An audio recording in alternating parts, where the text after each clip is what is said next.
So, I don't know why I feel really compelled to talk about this, but I actually just read a story about a spiritual influencer who unfortunately passed away. And she murdered her boyfriend and her infant child and then committed suicide on the eclipse. And I think that's something that is a major topic, or more like a major taboo in spiritual communities, is the amount of people who suffer from severe mental illness, especially after awakening or going through any level of a spiritual journey, or just a journey of trying to find yourself, figure yourself out, or even not even being on a journey, but just entering these stages of disillusionment with the world and with where they're at in life and what their life means to them and what they mean to life, and I just want to say, I never followed this spiritual person. I've never had interaction with her. I don't know much about her. I remember hearing her name and seeing stuff like that online about her over the years, but never followed her, never felt any kind of way about her. But what I do feel now, what I sense now is, I think there are parts of spirituality and becoming aware or more self-conscious or conscious in general,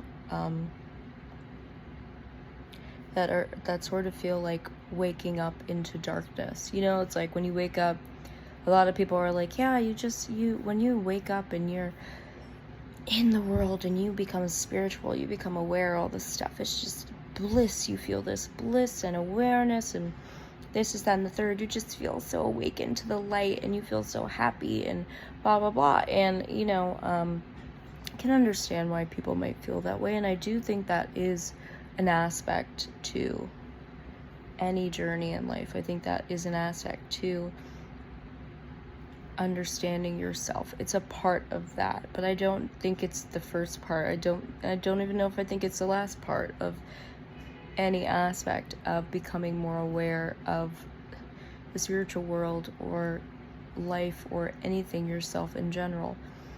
I think that one of the biggest parts of becoming aware is that disillusionment, and that disillusionment can make you crazy. It can drive you nuts. It literally can drive you insane.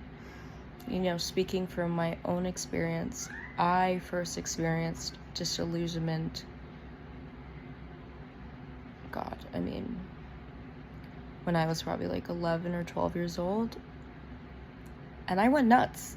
I literally went crazy. I did. And, people who knew me, I would say between the ages of 11 and 19 or 18 don't actually know me at all. They don't know me at all. I was just this honestly crazy, delusional human being because I had become so disillusioned with the world. I had woken up, so to speak, and everything was dark. Rather than you wake up and you feel like you see the light and you see this and you see that. No, I had woken up, quote unquote woken up, right? And everything was dark. Everything was grim.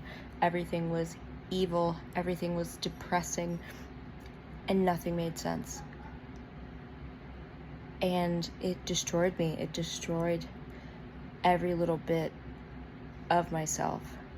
I became severely depressed. I literally suffered from major depression with catatonic episodes. So if you don't know what catatonia is, it's like you literally become so depressed that you are almost like a shell of a human being in your body. You can't move, you can't talk, you can't do things, you don't eat, you don't sleep. You're just there. You can't move, you can't take care of yourself. That's how severe my depression had become towards its end and towards the time that I had been going through this disillusionment. But it just progressively got worse. It got worse and worse and worse. I was very delusional. I would lie. I was paranoid, I was narcissistic, I was honestly what I think people refer to as like a living pain body. Like I was my living pain body, this emotional body that had finally become aware of all its pain and all its suffering that it had gone through in the world. And I felt very angry with the world. I felt very scared of people and not knowing how to interact with them, not knowing how to give to them, and not knowing how to take from them in a way that was, beneficial and kind and respectful to all.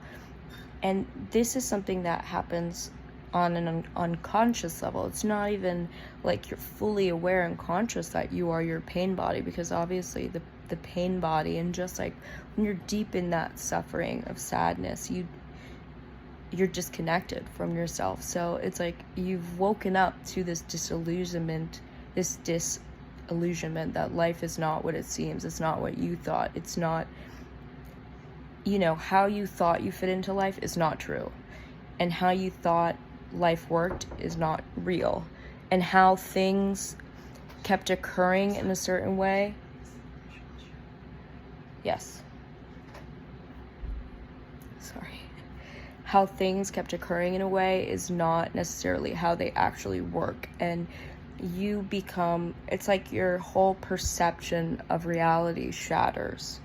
And it's almost like taking a drug, like a psychedelic drug, and how a lot of people in the 60s and the 70s, they would do LSD or any sort of crazy psychedelic drug, and some of them would be enlightened and go into this almost like bliss and awareness and keep traveling for that. And then some people would end up in a psych ward and could not piece back together their brain. They could not piece back together their reality. And I think that that's actually a big aspect of spiritual awakening that people don't really like to touch on or talk about.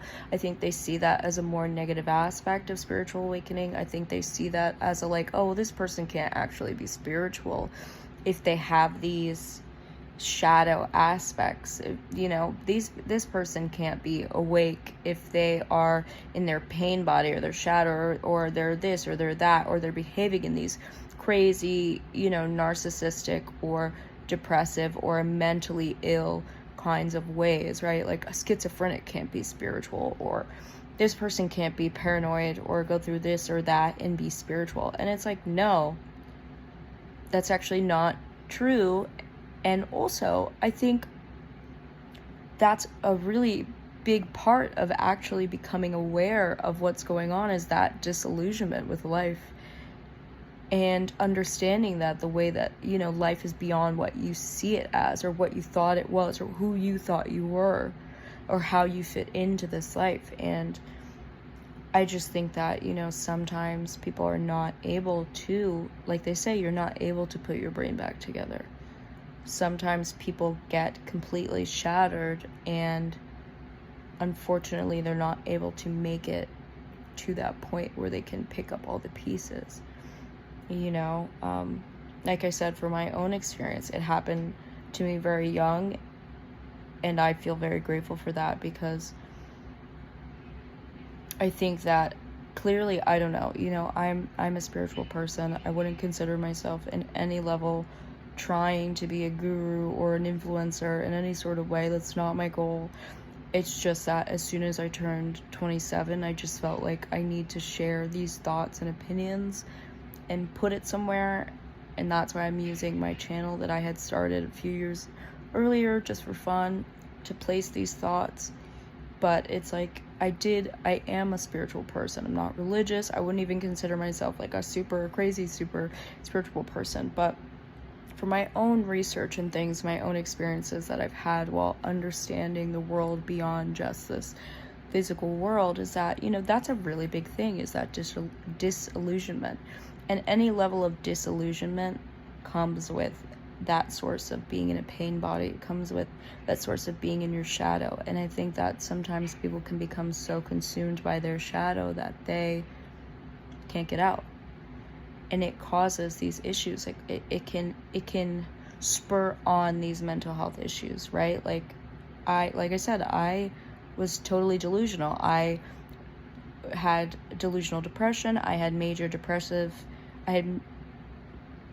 MDD, which is major depressive disorder, and with catatonic episodes, like I mentioned before. But I did have episodes of psychosis. I was acting like a total narcissist and had no idea that that is what I was doing. I would lie about things. I was always trying to find a way to fulfill and feed this pain body of mine, to fulfill and feed all of these wounds and feed this monster that my shadow side, my suffering had become. It's like my suffering decided to take me over and to consume me once that idea of reality was shattered, and I didn't know how to understand it. I didn't know how to become friends with it. I didn't know how to bring it back to me in a way that was beneficial for myself, but also wasn't harming myself and others, you know, because I was consumed by it. And I think that a lot of people in life in general are consumed by their suffering. They're consumed by their pain. They're consumed by these things that end up spurring on these mental health issues. You know, it's like, I went through that, like I said, for many years, from when I was around like 11 and 12 until I was like 18, 19 years old. And I finally woke up from that level of disillusionment. And it's like, since then I haven't been depressed.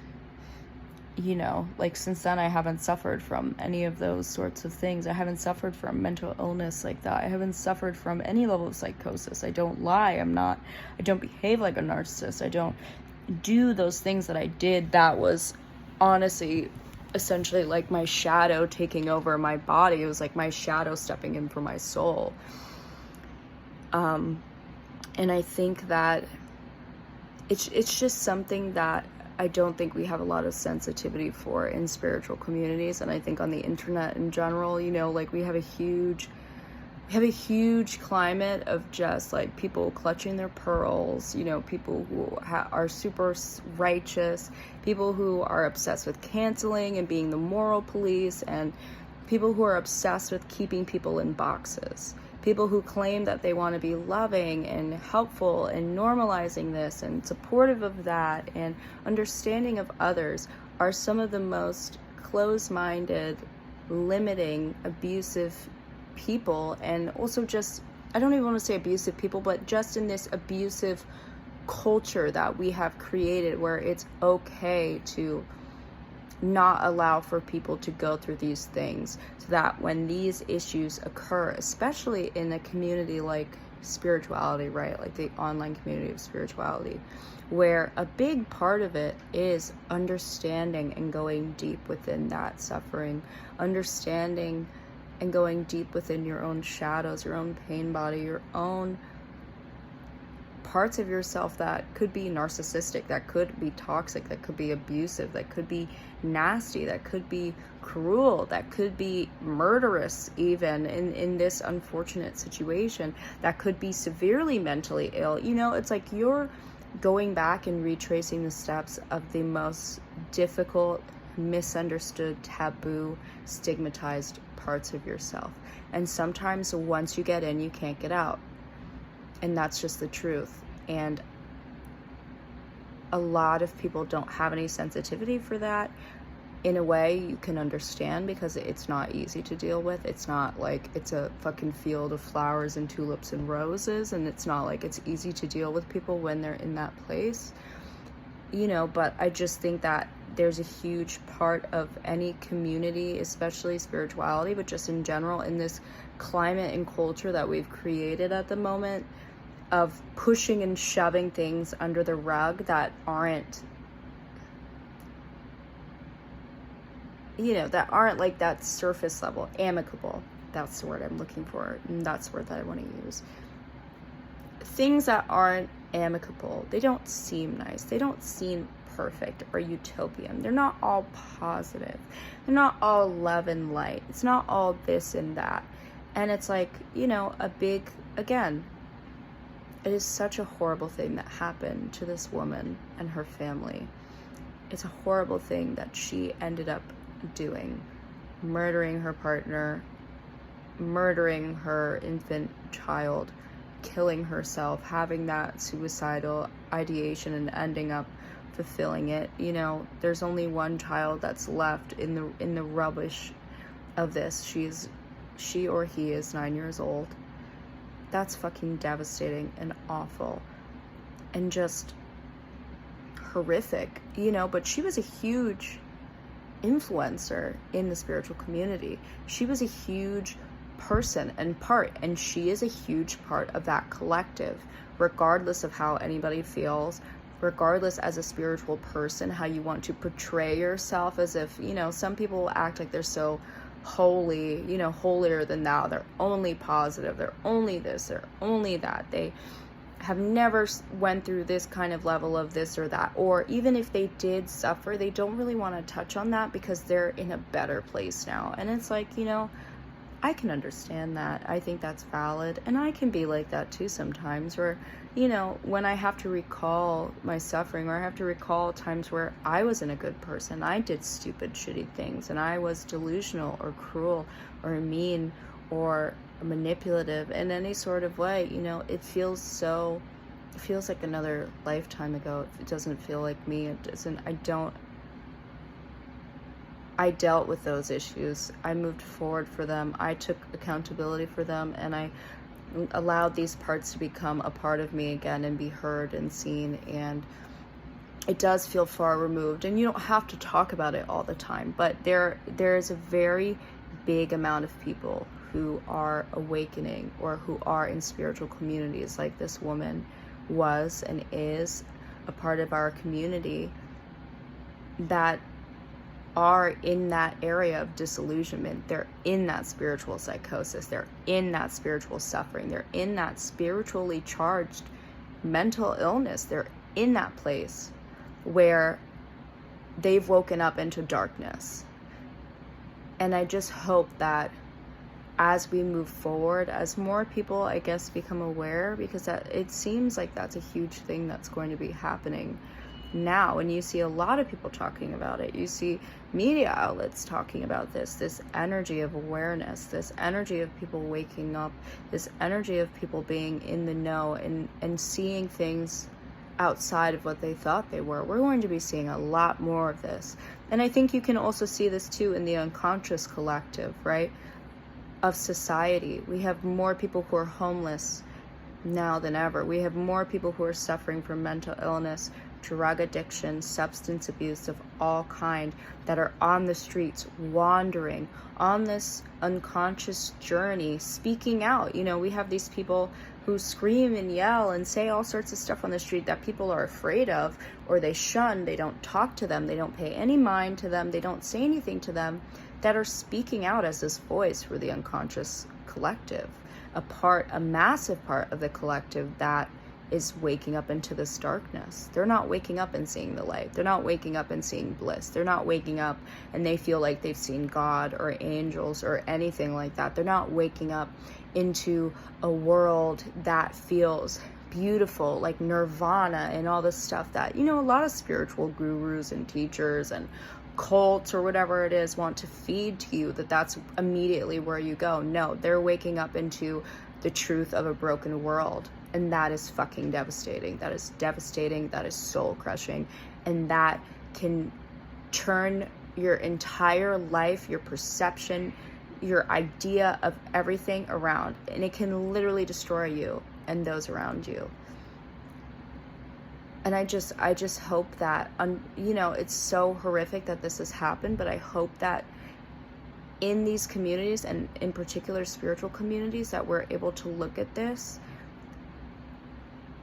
as something that we can acknowledge more, we can have a level of sensitivity to, and we can also start to,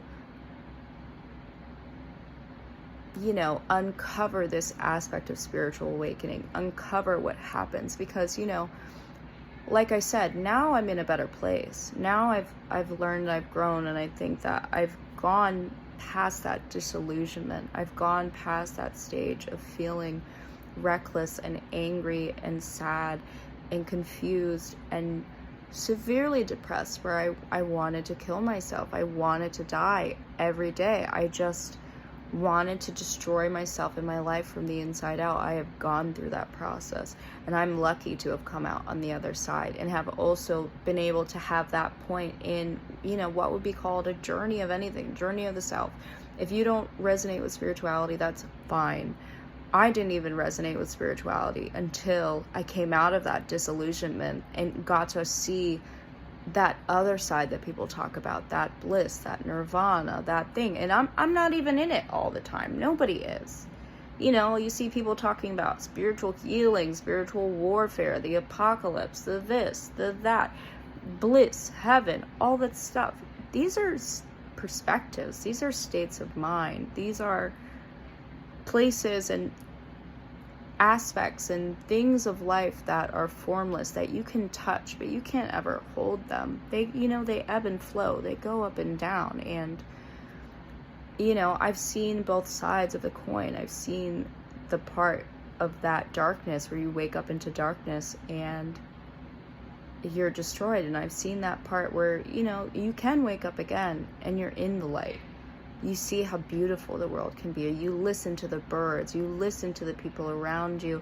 You feel the love of, the rain and the sounds of everything happening. The ticking of a clock can be like a symphony where everything is music, and you want to cry. You feel your heart bursting with this love and this bliss that you didn't even know was possible. I've lived that too, and it is possible, but you do not start there. No, you are not. That is not the point of spirituality. This is not the point of what happens. And I don't think that as a group of people, right, as this collective, as this global collective of human beings, I don't know if we're going to be able to have periods of time in which we can experience pure happiness, in which we can experience true love, in which we can experience peace in so many different ways, real equality or equity, real understanding, real empathy, all of these things. If we don't go through that darkness, we don't go through that disillusionment, and we find a way to have more compassion and understanding for it, and also talk about it more. Talk about these things that are difficult. Talk about these taboos. Stop ignoring the people that you see on the street that are almost like this megaphone, this sound box for what's happening under the surface of of humanity's spirit. You know what I mean? It's like the more we ignore it, the more situations like this occur where somebody who could be very spiritually inclined is also in deep suffering. Deep suffering, with obviously at this point the only way out for this person clearly to them was death, and unfortunately they took people with it. But I think a lot of the time that occurs because we don't know that, we think that that's all it is, what it's supposed to be, and you fight against that disillusionment, you fight against that pain body, you fight against that shadow, that emotional body, that suffering, because you think that spirituality and becoming in this new world, whatever people talk about, 5D, 3D, 12D, fucking every D, it's like riding the D. It's like people are so convinced to come to this endpoint place, this nirvana bliss, that they indoctrinate themselves and push themselves deeper into suffering, and then they just snap, and something like this can occur. It happens with so many people. It does. And I just hope that this is something that, while it shouldn't have happened, that people can use it and look at it as an example for diving deeper into this spiritual awareness, this journey, this understanding of the soul and the self that clearly we're all coming into. We're all learning. We're all starting to acknowledge.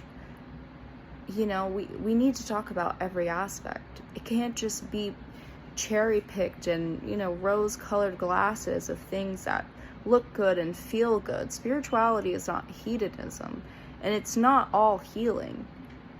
It leads to that in the end, but your whole life is not an end. It's a continuation of this thing. And some people, they get lost. And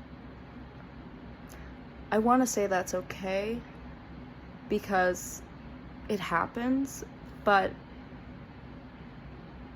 if more people are aware that it happens, more people can get to the other side. Yeah. You know, I'm sending all of my love and my condolences to Mystic Lipstick's family. That is the woman that I was mentioning throughout the video. Her name is Danielle, I believe. You know, sending condolences to those who knew her and loved her, those who went through trials and difficulties with her family, her child. That is the only one left after this tragedy. You know, I hope that they're able to be protected and loved and be able to find some, you know, levity from this situation eventually. But I really hope that this as well serves as an example of things that we need to talk about more, that it's okay to talk about, that it's okay for people to go through these phases. You know, it doesn't have to end like this. I thought that that's how I was going to end. You know, at 17, I thought that that was how I was going to end, in suicide. That's what I thought. That's the only thing that I thought would free me from this insanity that I felt from being able to see and intuit and know and grasp things that I felt like weren't real, and every aspect of life was telling me that they weren't real. And I couldn't picture what it would be like at 27. Now, I didn't think I would live that long. I wanted to rid the world of myself, to save others from that suffering and sadness that I was going through. And also because I felt like that was the only way that I would be freed from it as well. And it's like, for some reason, something in me said to just keep fucking going and not doing it. And I'm grateful that I did, because now I can come full circle and see why all of this happened. But there's a lot of people that don't always have that foresight, that don't know, that can't see a way out of that darkness. And they think that when they wake up, it's supposed to be super bright and super beautiful and the sun is shining on you, and that's just not the truth. I just hope that this can be used for the good of all of us that are on this journey, whatever journey that you're on in life, that it's okay to go through these phases and deal with difficult things, and that it doesn't have to end like that. It doesn't.